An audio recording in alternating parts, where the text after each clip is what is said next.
And there we are. Hi. It always takes a few minutes for people to come Oh on. no, that's fine. I'm trying. My glasses.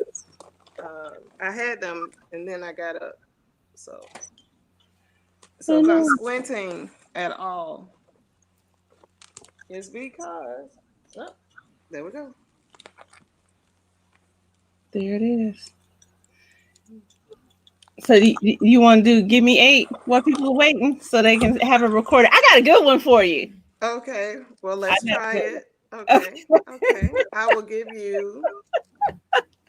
Okay. I got a real good one for you. Okay. I thought about this morning. Okay. So this will be our warm up while we're waiting for people to come. Okay. And okay, so for those that aren't familiar, so as you watch this recording, for those of you that aren't familiar, I do this game called depends on the day. Sometimes it's Black Love, sometimes or Black Joy, sometimes it is Give Me Eight. And I have my guests answer a question. They have to give me eight items within 15 seconds. So I am putting on my timer. Look, it's already set. It's ready to go. She loves doing this. So, Dr. Earl-Lewis, within 15 seconds, I want you, since you are from Mobile, Alabama, and you always rep Mobile, I want you to name eight significant things of African Americans that occur in Mobile, Alabama. Mobile, Alabama. So, eight significant things that occur that are relevant to African Americans that happen in Mobile, Alabama. Go. My great aunt, Virginia Dillard Smith, was the first Black librarian in Mobile, Alabama.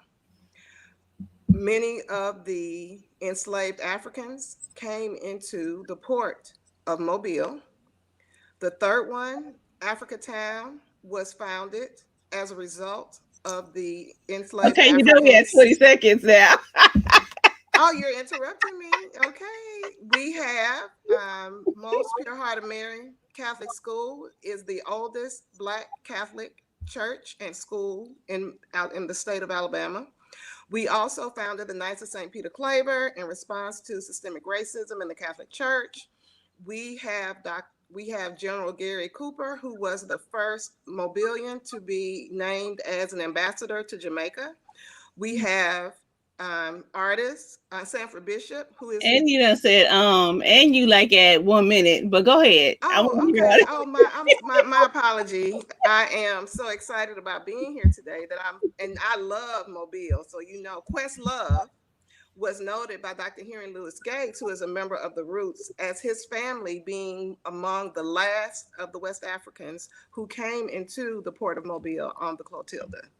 it. I am Dr. Monique Earl-Lewis, and I am a proud Mobilian.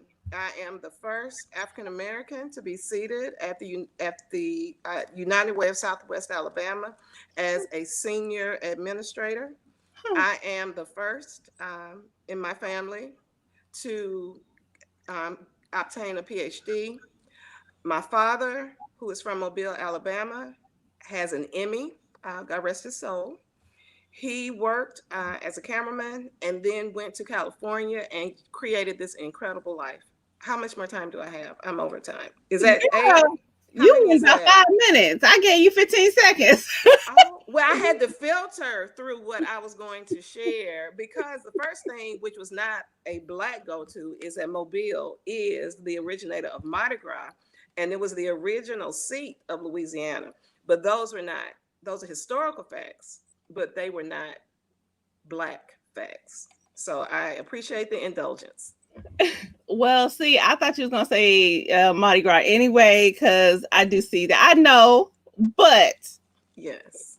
Black Mobile does Mardi Gras in an awesome way, Yes, we and do. without some of the interesting factors that I don't care for in terms of, I know I shouldn't say it, but New Orleans Mardi Gras. So, Well, Black we're Joy. aware of the differences, but I also think that we have a more Afrocentric, although it is still culturally divided because we will not give up the cultural integrity of Mardi Gras, and we don't think that that's necessary. Mhm. So, but the community comes together in a very, very holistic way. So I think that those who have had the opportunity the line dancing. Mm-hmm. You made Yep. the observation about the Well, you know, I connection grew to up African line culture. dancing, so Exactly. So I think that the embedding of African culture is distinctive throughout Mobile, throughout, well, everywhere, because if there were no us, there would be no America. yeah. Minus the women with no tops on getting And all that does not happen in Mobile, yeah. Alabama. So Yes. thank you for that. Yes. So if you want a experience that is absent of women taking off their tops and bras, For beads. um, yeah, they Yes. automobile for Yes, money. post COVID, we will not. We do not expect to be able to enjoy the engagement of Mardi Gras because of the social distancing that is required as a result of this COVID-19 situation. Okay. But there will be some recognition that I am not fully aware of the plans, but we're hopeful, but Okay. not in person. No. Ashe. That being said, let's just jump in.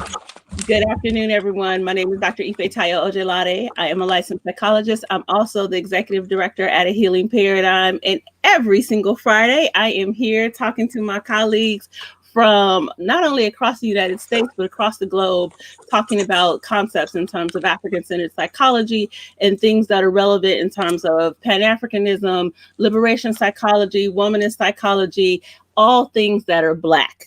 That is what we are talking about. And I am excited to have not only, I called her, and so usually I say my sister colleague, but I was like, my girl, my girl on today, Dr. Monique Earl-Lewis. Not only is she an amazing organizational psychologist, she is also an associate professor in Africana Studies at Morehouse College and the director of the Center for Faculty Development, Teaching, and Advising. And she is also a good friend of mine. And so I've appreciated the collegial relationship that we have developed over the years, but then also the friendship and the little thing that I will say that most people can't say is that we always joke that my ancestors, particularly my Yes. grandparents, Yes. sent her to me. I grew up in a family where, although I was not raised religiously, my grandparents were devout Black Catholics. And so Monique we always have that joke that they are always looking out after me by sending her to connect with me. So thank you, Dr. Yes. Earl-Lewis, for coming. Thank you for having me. And I must say that I appreciate the way that you push me past the places where I'm very, very comfortable in terms of being behind the scenes and being the wind beneath other people's wings, because I truly believe that that's part of my calling. But I want to thank you sincerely because you have allowed me to come back to a part of myself that I had set aside around the sharing of my love for the space that I occupy within the field of psychology as an organizational psychologist, as an African psychologist, African centric, African bred and born. It wasn't until I actually began to examine this degree that I realized much of what I already knew had been Mhm. embedded and imparted into me. I had been blessed by the wisdoms of my grandmother and the elders in my family. And now I had this Western language of psychology that I had to now conform to the embedded understanding of who I was, how we function in structures, and provide support to other people. So I just want to have a full disclaimer that I give first honor to my grandmother and my family who taught me these very principles. But I had to obtain this degree within the context of organizational psychology to perform professionally and do this work. So it's been a pleasure to revisit it and to awaken the ancestors and the voices, both living and transitioned in preparation for today. So I just want to acknowledge that. Thank you very much. Yes. So And I know you yes, called her my honey, but let's tell your grandmother's name because I've always heard about her, but what's your grandmother's name? her name is Martha Geneva Dillard Davis. Mhm. And she is still a powerful person, but she is in the ancestral realm. And honestly, her wisdoms show up and manifestations of her and the other elders specifically, even in thinking about, even in preparing my own thoughts, Mhm. because my orientation and socialization out of Mobile, Alabama, on Wealthy Street, was that you begin with the self and you extend forward. I'm Mhm. just so fortunate that myself was always African first, even growing up as a Black Catholic. Although the majority of the nuns, the Sinsinawa Dominican nuns, were not of African descent, and the majority of the priests initially were not of African descent, I remember drawing a picture as an assignment in school. Draw a picture of who God is. My God was brown with an afro and a mustache. And because of the commitment of this wonderful religious community, the Josephite brothers, who are housed out of Washington, out of Baltimore, Maryland, whose commitment is to not having their head any higher than the Negro, as we talked about structures of organizations and how the values advance the maintaining of the integrity of individuals. There was no shock, there was no surprise. So I want to be clear that my orientation or engagement of African centered psychology comes out of the lived experience. That is my full embrace. I did not have to seek it or find it to understand myself.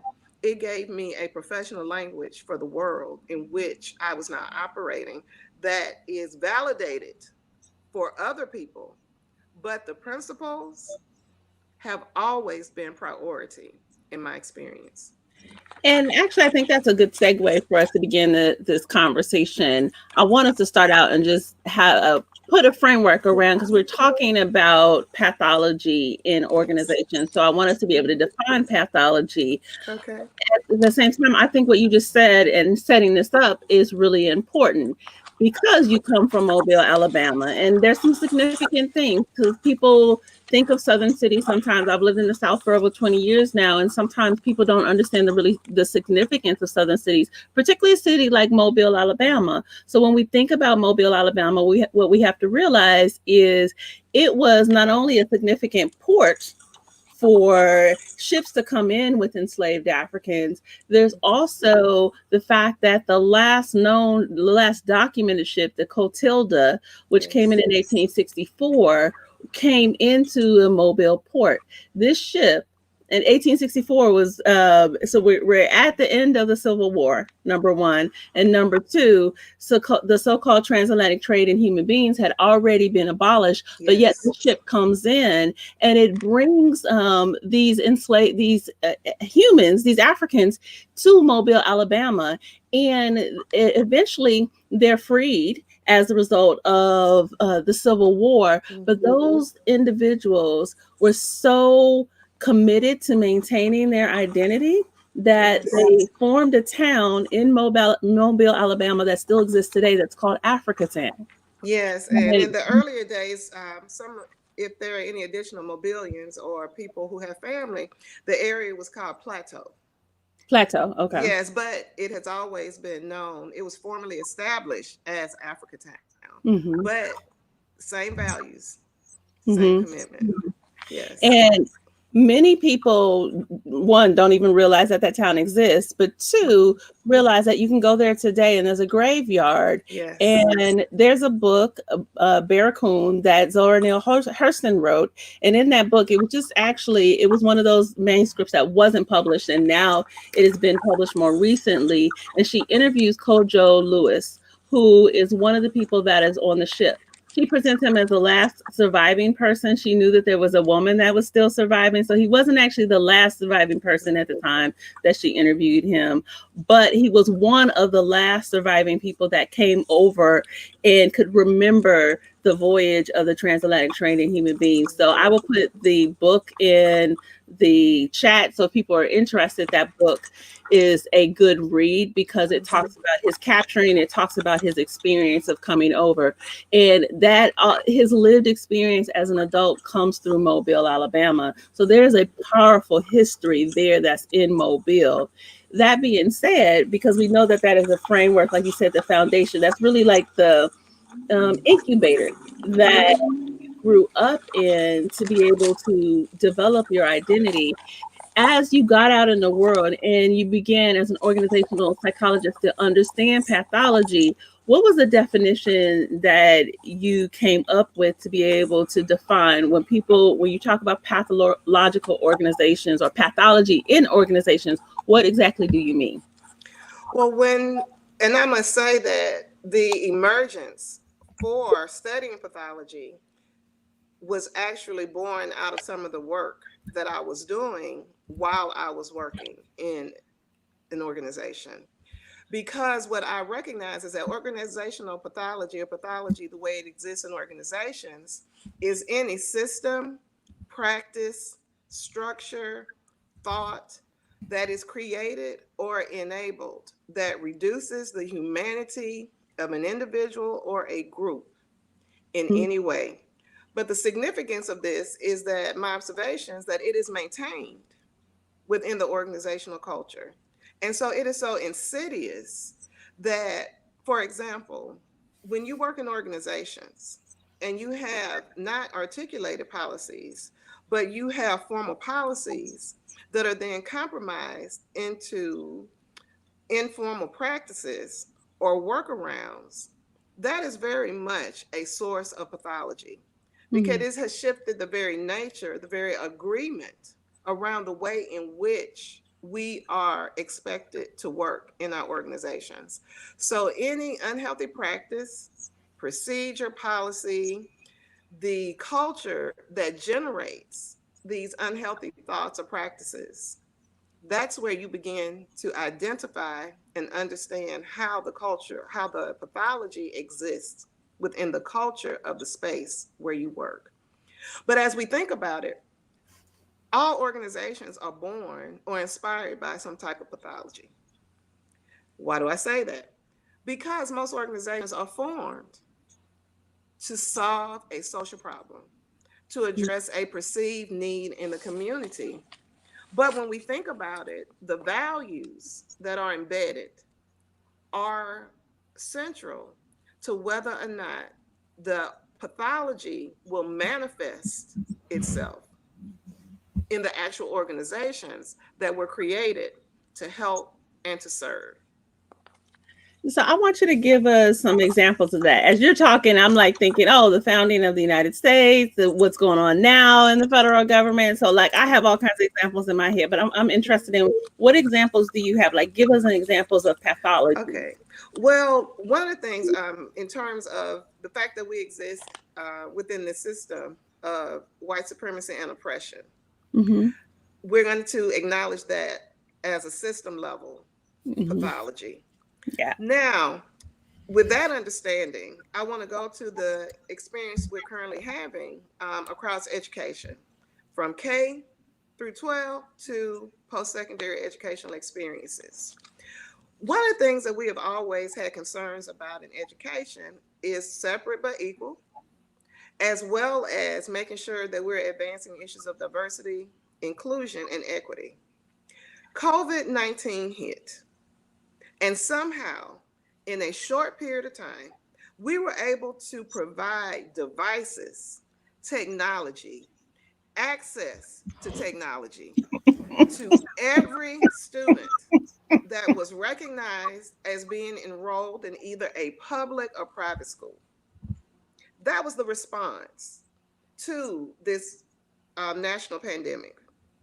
But if we had the capacity to do that, the pathology of our systems, all systems, because um, historically Black institutions and predominantly white institutions had not fully resourced their student learners. Mm-hmm. So I think that is one of the key examples of how pathology exists at both a system level Mm-hmm. and within the groups, agencies, and organizations that we all occupy. Because again, it was a value action. We, as a part of our larger community of people of African descent, we are always engaging in fundraising, in service, to make sure that there is more equity, that there is more inclusion. So although we are fighting against these pathological systems, we are also embedded in them. And so what we have to think about is when we enter these organizations, one of the first articles I remember reading was Which Way Black Psychologists by William David Smith. And I went to find it as I was preparing for this Now because you know I'm gonna have to find it too. okay. Go ahead. And it's one of the foundational elements out of which I operate. And it's also a way in which I assess people who advance this notion of inclusion in the field and practice of psychology, mental health, counseling. And so, what he asks in the early 70s, because this is in the height of the Black Power movement, is which way are you going when you show up? Are you going to be a traditionalist where you're advancing the status quo? You're just maintaining it in your role because your mind has been colonized. And I'm paraphrasing, but your mind has been colonized. So therefore, you're just advancing this work as it has been presented to you within this Eurocentric, this Western paradigm. Or are you going to be a person who comes in and enacts change, but only just enough in terms of modificationism to distinguish yourself slightly on behalf of trying to be a healer as a person of African descent through the work that you do? Or are you going to be an innovator? Are you going to engage in research and practices of application of what you have learned to heal and be different? And so for me, it has never been enough to be a traditionalist or to simply modify the current condition or organizational system that I enter. It is my expectation and it is my responsibility to transform those environments into better spaces based on what is identified and articulated as the need in that organization within my role, not individually, but collectively advancing. So, which way Black psychologists, and I tend to be more old school in terms of reading the Black psychological materials, because not often in the reinterpretations in modern days is it connected to the foundational radical thinking that was a part of the birthing of the field of Black psychology. So they were radical when they started this conversation And and I the work that actually they put did. the link in. I found it. I was Okay. online. I found it. The Okay. article was actually online. Sage Mm-hmm. made it available to people. So thank you. Yes. That'll be definitely one I'm going to look at. Mm-hmm. As people, I mean, I know that I've worked in organizations that have been unhealthy, Mm-hmm. and it is particularly disappointing when those organizations. I've had two areas of where I've been disappointed. I found that sometimes working with mental health professionals, the clients were the most healthy people Mm-hmm. Mm-hmm. rather than the mental health professionals in some ways, and I think that maybe is indicative of burnout. But then Mm-hmm. also of not having a lot of training around structure and management and supervision, because I didn't see that as much in my first career in a business environment. I didn't see the same level of just unhealthy behavior. And so I'm wondering from you, why is that other than rules or policies not being follow, what are the other reasons why organizations either start out with unhealthy kind of behavior, particularly in leadership, or they end up developing unhealthy working environments?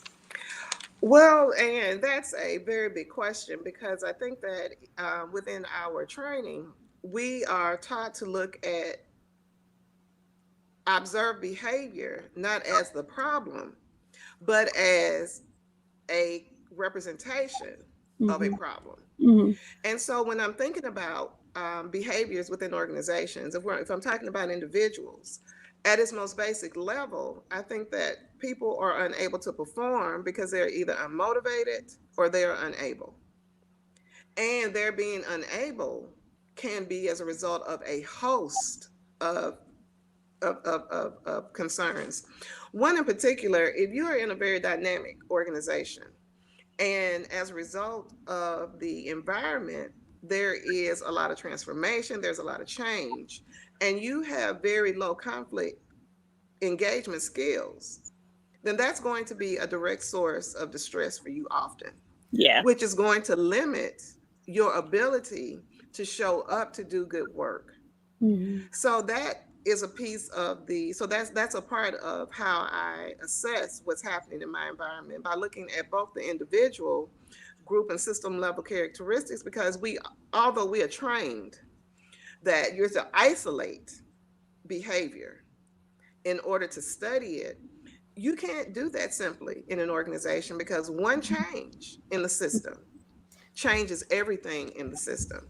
So then at a group level, when a policy is enacted by the system and then the group has to carry it out and they are not in agreement with the system level decision, then you have another form of resistance or lack of full commitment from the members who are communicating this expectation. And so now you have these three sources of conflict that are existing within the single organization.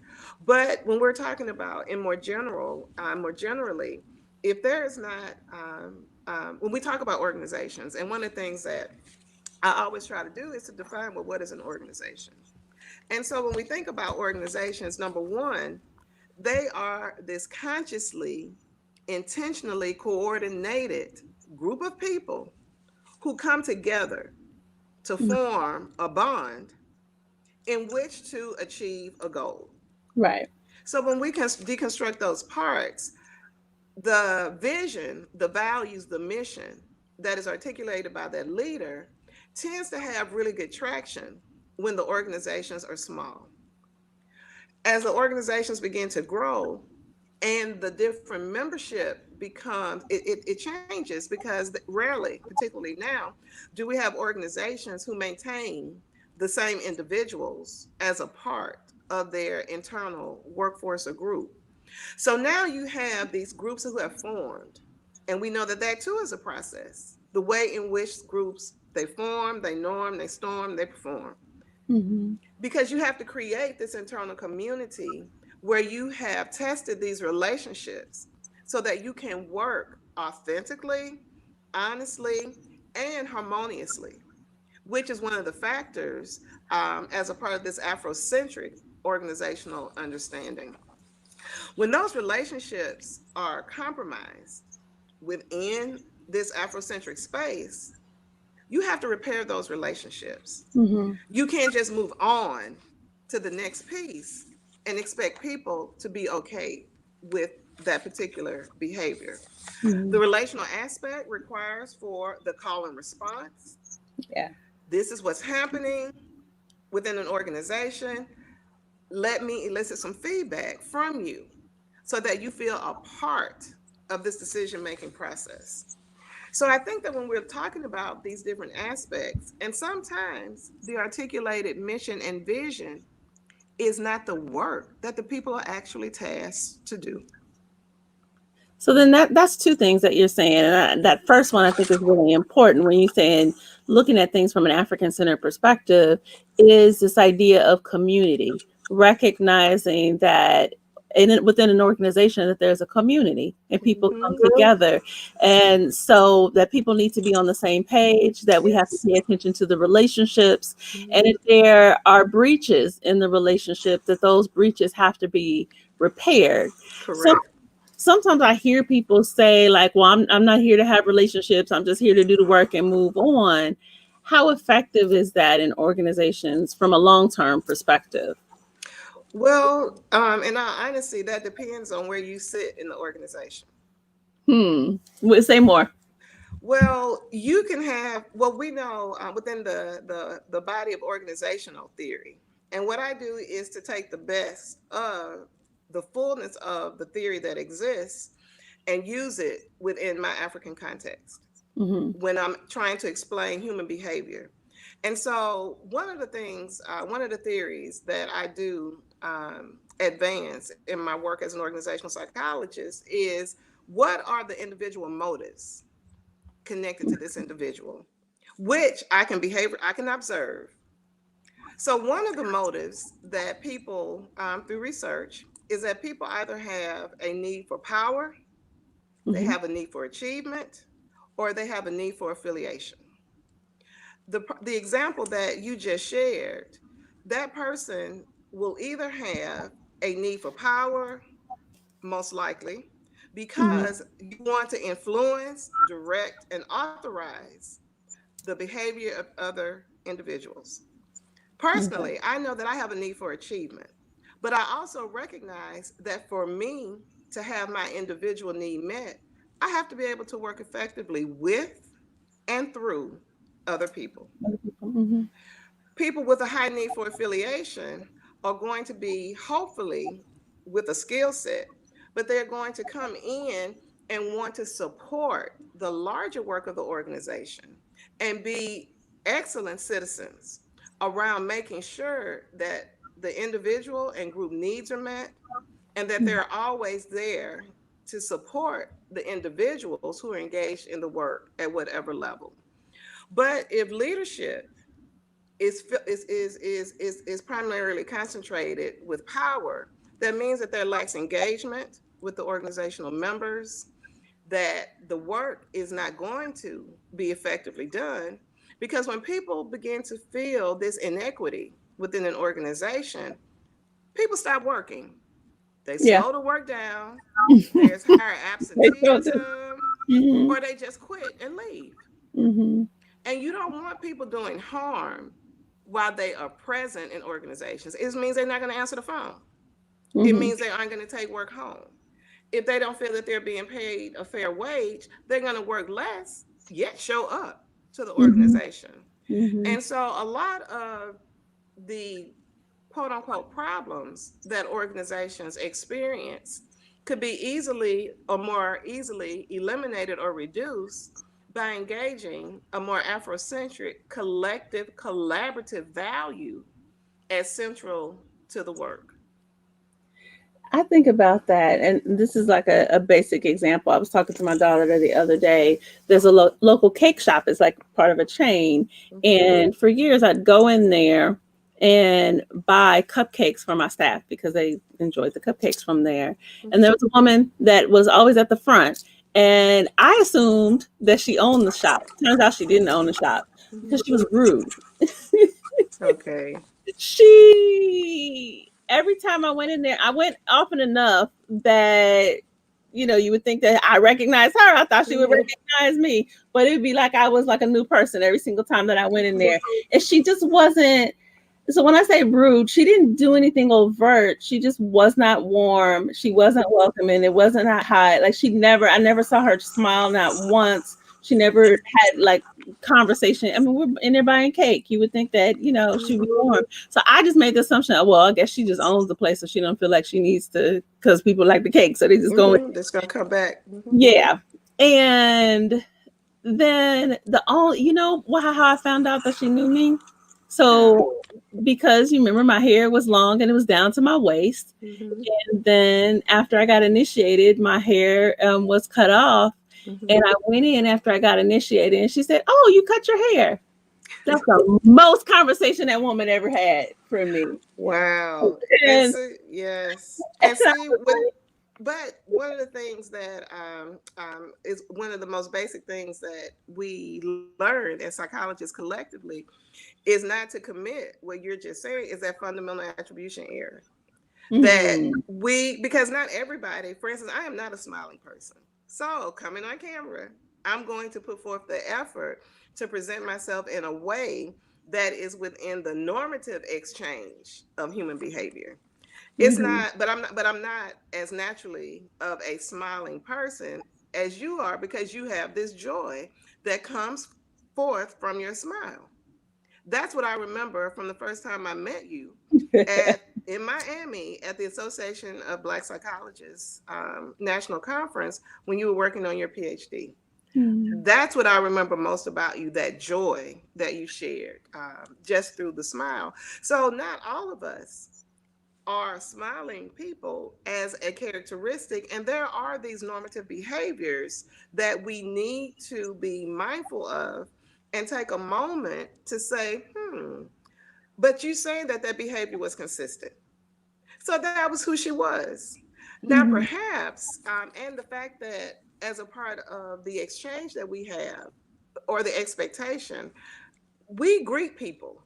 We don't have to know them. We're going to treat them Mhm. with courtesy and respect because that's out of the abundance of our own hearts that we do that. Mhm.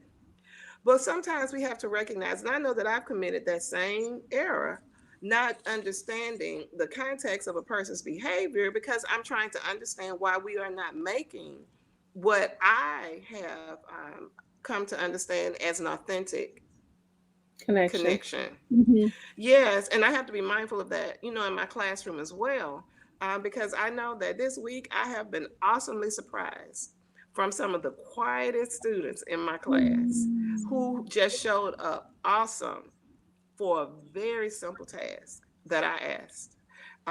And so we have to relearn these ways of interpreting people's behavior. It doesn't mean that you were not right about the assertion initially, but the story was just incomplete. And so one of the things that No, my no, no. Okay, wait a minute. Hold on. So you just okay, actually said something. So let me jump in here oh with that. So okay, I think what you just said is important because one, it talks about, particularly from a management perspective, the kind of fundamental attribution errors, like the mhm, assumptions that we make about people's mhm, personality. Yeah, so I'm a more smiley person than you, but from mhm, a cultural diversity standpoint, not but, and from a cultural diversity standpoint, I need to be able to understand culturally how people show up. This mhm. woman was being rude. And This rude is just rude. You rude is can't rude, correct. which is different than someone that's being quiet or someone that may be more shy. Or I mean, there are ways, particularly as African American professionals, I work with graduate students all the time, and I end up having to tell them, like, oftentimes, and there's a lot of research on this, that their professors, particularly if there's a non-ethnic match, so they have a white professor or a white Mhm, advisor, and they're an African American doctoral student, and they may be quiet, and there's this assumption that they're angry. And a lot of times I'm working through with the students of dealing with the racism that they're experiencing. That's mhm. very different than having like this cultural Correct. diversity understanding, and you just Mhm. say, "Oh, that's just rude." And I can speak to a very clear experience that I can recall from when I left the South in Mm, 1990 and moved to Los Angeles, California, mhm, and working in the private liberal arts institution that I was in, coming from the South. I know racism when I see racism, mm, and being able to not shy away from that conversation because what you want to do is cognitively reconstruct my understanding about what it means to be a person of African descent in this world, where California has this more egalitarian false belief mhm, around issues of equality, and inclusion. I think it's more of that modificationist approach where we're going to do enough so that you can distinguish the difference from what it was, but not in all spaces are people fully engaged. And so, one example in particular, I was able to say that is a very racist attitude. And let me tell you why. And then you have to go into the understanding around how your actions affect another person.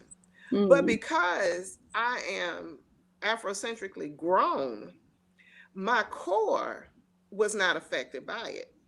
And my ability to engage it in conversation. Now, if you refuse or are unable to engage this conversation about your behavior with me as an individual, then I have a choice in an organization. It is called human resources. You can actually have this concern addressed. That was not necessary in my experience because we were able to come into a larger understanding and the person's intention, perhaps, as articulated, was not the outcome they desired.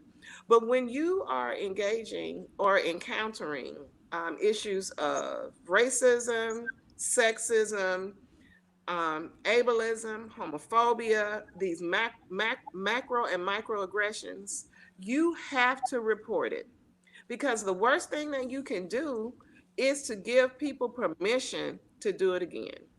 And so you confront the individual in a professional way, either it be through an email, which is a form of formal documentation, Mm-hmm. or by addressing it by because you can make a report to your HR and they don't have to take any action. You can just make them aware of this situation of concern. They will ask you, do we need to invest? Would you like for us to investigate this or not? Because you don't know the other complaints or concerns that may have been levied against this same individual. So I never want people to feel as though are powerless in an organization. So that, which is again, that conflation of characteristics that allow people to self protect and advance their own best interests. If you are in an organization and you do report, and then there's some form of retaliation, that is against the law. Although Georgia is a right to work state, you cannot simply be you can't think that you have no rights, that you are that a company, that an organization, that an agency is able to mistreat you in violation of the law. The resolution of those things may take time, but you are not powerless because you have your voice and you have other avenues to express yourself within and outside of the organization. And one of the things that you and I talked about the other day that I noticed is when I'm working with younger people, not so much Mhm. now with this administration, but let's think of the previous administration during the Obama Mhm. years or before. I would work with folks that would come out of school and they would go into work environments, go into military environments or other kind of government agencies, Mhm. and or even just go to on the university campus, and they would be Mhm. surprised at racism because their family had not told them that racism exists. And so they would show up as Mm. a professional, ready to do their thing with their degree in their hand, and Mhm. and then they'd be like, "Well, the person said such and such or did such and such," and they would be so surprised and really devastated by that. Mhm. And I was always shocked that nobody had talked to them. Exactly. Exactly. And I don't think that we do our young people a service by not preparing them with the full armory of tools that they need to be successful. One of the things that my grandmother passed on, she said, "You prepare for war in a time of peace." And we know that we show up in the world at war, not necessarily full on assault, but we know we show up, particularly as a woman Hmm. working in a predominantly male environment. I cannot be surprised if the culture sometimes allows a sexist act to occur. Hmm. But what I do is to confront it to say, is this what you meant? I remember, and I'm referencing my previous institution, and I've told this story before, so I won't name the institution, but it won't be very surprising that when I showed up as a newly minted PhD in my division, and my first committee member with three tenured professors. They pushed over, they were identifying the roles, and they pushed over the tablet to me because they needed a secretary. So I pushed it back and just kept talking. And then throughout the meeting, they were saying, "Oh, somebody needs to take notes here." So they Yeah. pushed it back to me again. And I kept talking and I pushed it back because I'm thinking that someone is going to pick up on this cue that I'm not just because I'm female. And then finally, the oldest gentleman, he pushed it over to me again. He was like, "Why aren't you taking notes?" I said, "Because that's not my job." I said, "Are you expecting me to take notes because I'm the only female in this group?" And basically, his response was yes. He was in his late 70s. He was born in Haiti, came to America, and he had these very clear ideas. And he said, "Well, Dr. Earl-Lewis," he said, "I am so sorry." He said, "But yes, my understanding is that you will be, that's why you're on this committee." And so we had but he was not trying to be offensive because the committee had in the past been all male. And they didn't have any notes. They had no recorded history from their work. And so my response was, I said, out of respect to you as my elder, I said, "I will take the minutes this time." I said, "But we're going to rotate the taking of these minutes moving forward." I said, "Because I have a PhD just like you." And so that never happened to me again in my group. So I think that when we fail to arm not just women around the issues that we're going to be confronted with in the workplace, we already show up within this pathology related to pay equity. Yeah. That is a ongoing and persistent abuse of women in the workplace at all levels. Yes. So for me to not, so I can continue to be impassioned about it, but I can't allow it to affect the quality of my work. And I think a clear and compelling example at a national level is through RBG.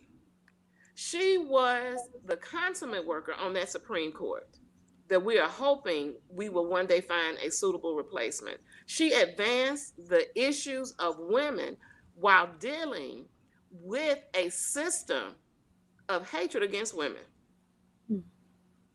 And so I think that we have to show up as our best selves and do the work. And we have to equip our young people to understand that, yes, we love you. We think you are the best thing that God has ever created on the planet. But you have to have a skill set that will allow you to be successful. And we can't pretend that we live in this post-racial society. In this moment, anyone who thinks that I think that I am not a clinician, I think, or a counseling psychologist, I have a master's in counseling, so as a disclaimer, but anyone who thinks that they are doing any person any good by not addressing systemic racism, oppression, they are delusional. They are in denial. And we have to find ways to allow them to become better and stronger because we know wounded people enter the doors, the virtual doors now of our organizational and educational systems, and they bring that wounding with them. And then they act out on the other members in the organization. Pedagogy of the oppressed. It tells us that we have to be transformative in these environments. We may learn from the ways in which we've been injured as we enter organizations, but we cannot allow our injury to enable us or cause us to act on other people who are in now the condition or situation that we are no longer in. But we have to have systems and organizations that allow people to get the additional training that they need to be effective. One of the things that I see Well, a let me ask lot. you Oh, go ahead. something. I want to go right Okay, there go with ahead. the Oh, go additional ahead. training. Okay. So in organizations, I want us to be able to think about, and we've got about 10 more minutes. Oh, you're So, kidding. yeah, no, the time went by really quickly. Okay. So what are some of the things that organizations can do, particularly if you have people in the organizations that are resisting training, that are resisting Mm-hmm. issues around diversity. And you see this government, this administration with you got very antisocial behaviors that are happening, Mm-hmm. and overt hostility towards people of African ancestry or any historically marginalized people. Mm-hmm. So it's got hostility towards diversity.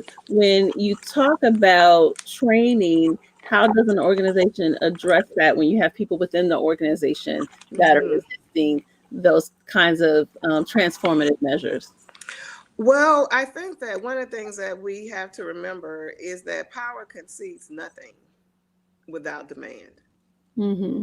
And we have to engage. And if you think about it, in any organization, even in its current administration, you have people, they're called whistleblowers, they're called leakers, they are called off the record, who are trying in the best way that they can to help make this come to an end in terms of the harm that's being done to people. In the organizations that we occupy, it's not enough because some people think that as long as they conduct research, as they articulate and identify what the problems are, that that is enough. That is not enough. You Mm-hmm. have to act in some positive, healthy way to the best of your ability to give voice to what is happening. One of the ways in which we have hopefully diminished in organizations the isolating of women's voices. I remember in my early career in terms of diversity training, first of all, it was mandatory. Yeah. Everyone has to engage in some type of socialization in a continuous way within an organization. The organization has to support training time for salary, for non-salaried, for hourly workers, because the organization is not structured to allow them to seek out training in the ways that they may desire. And I Mm-hmm. know that, for instance, in the work that we do in the Faculty Development Center at Morehouse College, is that we invite everyone to the table. And when the training is critical, we ask that the supervisors, I ask my boss to ask all the bosses within the structure to allow their people to participate. Because, and that's one of the ways that you've been helping us at Morehouse College by providing access for professional development for people who are interested in any of the series that are being offered. It may not be for the continuing education credit, but it's an opportunity for them to participate at a lifelong in a lifelong learning capacity. So Mm-hmm. one response with limited resources is to have these strategic partnerships such as this. Another way is that in this age of technology, you can learn whatever you want to learn online and for free. Okay. So that personality, that again, am I a self-determined individual, Mm-hmm. or or is my orientation not one of being a learner, but of one of being schooled, which the African-centric educational literature also speaks to. That when we prepare people, using your first example about our students, if we're just schooling them and training them to go out into the world without having this capacity to critically think and act with informed knowledge and information, then we're doing them that disservice. Yeah. Yes, and to hold organizations accountable for the written rules and policies that are in place. Because the worst thing you can do in an organization is to challenge the written rule in writing. And you also, when you get the response that is not responding to your question, you Mm-hmm. ask again in writing, Mm-hmm. because, or you ask for clarity around what is being said versus what is written as the operational rules, because those will always prevail in an objective manner when confronted. So the first thing is that we have to come in healthier as individuals, embracing our value as people of African descent, and understand that it is out of that agency we are acting and sharing our gifts. We have to be competent in our capacity to execute the tasks associated with the work, or we need to do some type of assessment with our boss, with human resources, around a better fit situation, because that is also distressful. If people have been performing in positions, get promoted, and aren't given the requisite skill set to continue to be effective. And we see that a lot in our nonprofit organizations that are very, very good and needed in our community. But our program directors get promoted to executive directors and not have the full skill set related to financial management, program evaluation, grant writing, to be able to be effective. So we have to make sure that people have the skills that they need to be effective. And then when the system is being harmful, we have to push back. It might be that one silent voice, but then that voice heard over and over again will give people more confidence, and then it will begin to echo across the organizational space.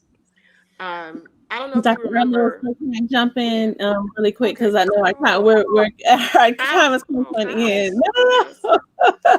This is you're like making me think. That's why I'm like over here, like like all What these I things told you, coming through my head. you have reawakened this work, because these are the values associated with the work that I do. Hmm. And because I'm very clear about what my role and responsibility is, that's not determined by outside forces or internal forces. Because I have that level of clarity, understanding the consequences of not engaging politically in some aspects of my own organization. But I have the belief in my ability that if I stay mission driven by the Spirit, all will be well. It doesn't come without challenges or controversy. And with that being said, I'm wondering because I know we have people watching. I'm wondering if they have questions. So we have Okay. time for just a couple of Okay. questions. So if you do have questions, feel free to put those questions in the chat, and I will ask Dr. Earl Lewis because you really gave us a lot to really think about, just Mhm. in terms of thinking about pathology. What does that really mean in organizations, and what does it look like when we know an organization is not functioning well? But then Mhm. also the idea of what are some of the things that can be done. If you Mhm. were to give like a couple of just bullet points, just to Mhm. kind of sum things up, because we've got about 3 more minutes, and still, Mhm. if someone wants, again, if somebody wants to put a question in, we've got time to ask Dr. Mhm. Earl a question. But if you Mhm. had like 3 bullet points to just sum up things that people could do to Okay. address pathology in within their organization that are different than the ones that you've already described, what would those 3 things be? Well, and that's a really big question. So I would say at the individual level, to review your contract, Okay. understand what your role and responsibility is in the organization, and make sure that your skill set aligns with your function. Okay. At the group level, number two, it would be to understand why that group, that department, that team, what is the role and function of that team? Because a lot of times what happens is that people start feel inequitable around how work is engaged, because you have a non-functional unit within an organization. And so people begin to work around. So do not be complicit in the pathology by taking on additional tasks or responsibilities and feeling resentment about it, rather than challenging where that function should be executed. And when engaging the system level, the leadership, I'm going to share my grandmother's words. She said, do not compare yourself with other people, because there will always be those greater and lesser than yourself. And when people sit in powerful positions, i.e., at the top of a leadership chain, you need to recognize that they can only be successful with your participation. So if you begin to push back on or recognize what's happening, you have to understand that that person is no more valued than you are in that organization, because we each have a role and a responsibility.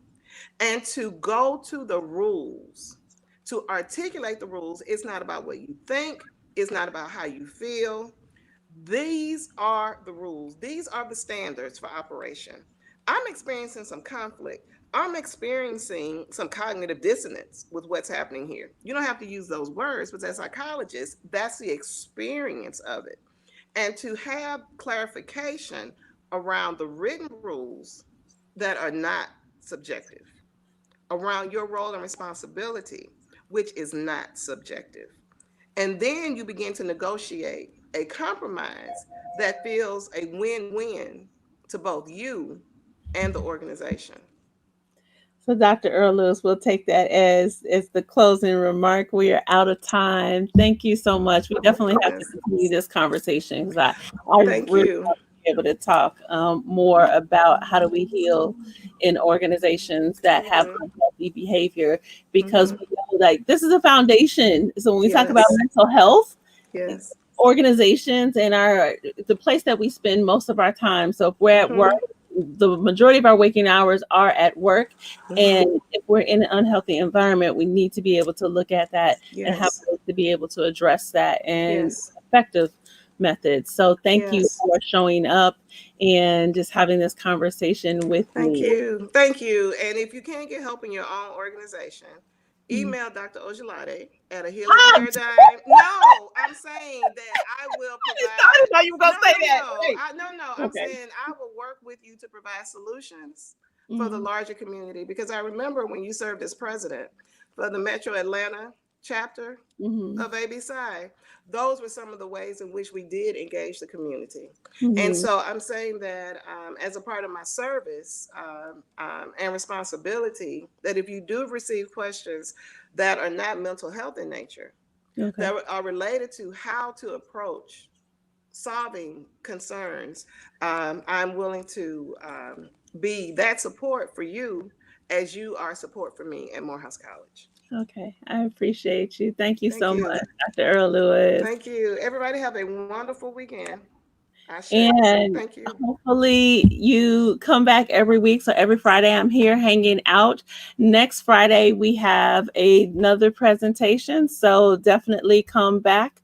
We are here every Friday just making it happen and talking to Indeed. amazing people. So thank you, Dr. Earl Lewis. Oh, Thank the other thing you. I never say on Fridays is, if you are an Instagram person, on Wednesdays, I'm on Okay. Instagram. You got to come over to Instagram Yes. and I continue the conversation. We don't do continuing ed on those conversations, but we talk about all kinds of subjects. This Mm-hmm. particular week coming up, I have a conversation. My brother Kandimba, he's from Angola. He's living in Portugal now, and he's going to talk about Bantu languages and some of the Okay. things that we talk about, like, from being from Mobile. We're going to talk about Mm-hmm. the concept of the term okra, or excuse me, Okay. gumbo, which means Mm-hmm. okra, which is a Bantu Yes. word. And we're going to talk Yes. about other things Mm-hmm. that are part of our language that actually are Bantu, that like Yes. this part of that African lexicon. And so we're gonna have a good conversation with Mm-hmm. him on Wednesday, and that is at 3 o'clock. Oh, Alicia Okay. said that she enjoyed you. Oh, well, thank you Alicia. so very much. I appreciate y'all so much because you have been such strong supporters of faculty development at Morehouse College since 2011. And so I Oh, cannot let that go unnoticed. We have been working together near a decade. yeah. In Wow. 2021, yes. In Wow. 2021, yes. Okay. Wow. Worthy of celebration. Woohoo. Woo-hoo. All right, y'all. Take care. Okay. We'll see Take you care. next time. Bye Bye bye. bye.